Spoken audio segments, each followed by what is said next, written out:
Hello and welcome to another YouTube video. This one is on the Ruger 357 Blackhawk single action cowboy style revolver.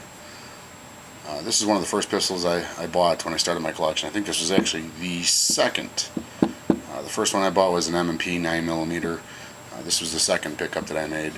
This is a great gun. It's a big, heavy, I don't know how many ounces, I think it's something around 50 ounce gun. That shoots 357 mag as well as 38 special, of course, like any other 357 would do.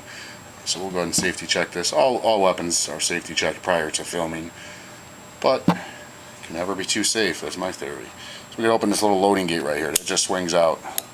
No half cock like in a Colts. This thing just swings out. And you rotate the cylinder. You can see that there's no rounds chambered, so we're good to go. I love that sound. I could, if I didn't have other shit to do, I'd probably just sit around all day and do that. Anyone who doesn't love that, just something wrong with them. You close the loading gate there. This is single action, like I said, so each time you fire off a round, you do have to pull the hammer all the way back. And it's got a nice crisp break on the trigger. Dry firing is okay with something like this. I think I spent around $600 for this. You'll notice a little white tip on the end of the sight there, on the front sight. This gun, for me, was shooting just ever so slightly low. So I went ahead and I put a little bit of my wife's white nail polish on there. Don't tell her, I've hell to pay.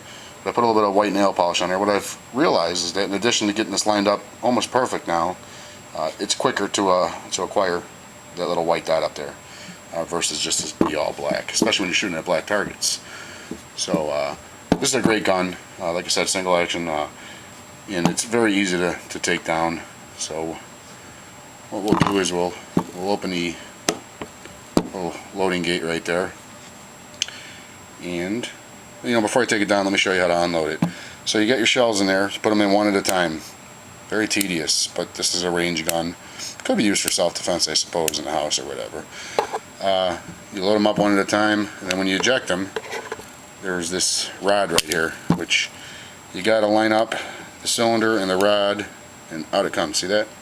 See that rod comes through? And then you go to the next one. Boom. Out comes the shell. Boom. Now, when you're using brass casings, they you can almost wiggle them out one at a time. But I've got some aluminum cased crap ammo, the ammo shortage recently. I've got some real shit ammo and some of it's aluminum cased. The aluminum seems to stick in there a little bit more, so you have to use that ejector rod. So now we'll show you how to take it down. So the feed ramp is open. It's very simple. There's a little button right there. You just push that button in. You gotta use two hands. Push that button in and pull this pin forward all the way, and then the cylinder drops right out. There's a cylinder, very beefy. I mean, this thing's built like a tank. I clean all my guns after every session. It's just something I enjoy doing.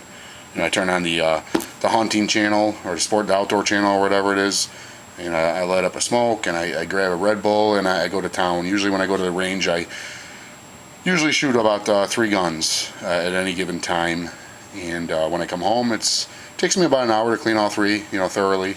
Sometimes a little less, depending on what I'm shooting. This thing is a breeze. I mean, this doesn't take a full 20 minutes like some of the semi-autos I have. But I do make a point to clean because I enjoy it. I want to take care of my stuff. I think I got some pretty nice guns in my collection. I like to take care of them. So after every session, I do come back and clean them. This is very easy to clean. Unfortunately, because of the design, you have to clean the barrel from the muzzle to the breech. Unfortunately, that's not a huge deal. You just got to be kind of careful you don't scratch up, up here. But you're using a brass brush, so brass shouldn't be scratching steel anyway. Not a big deal. And then to put it back in, it's just as simple. Just line it up. Oops.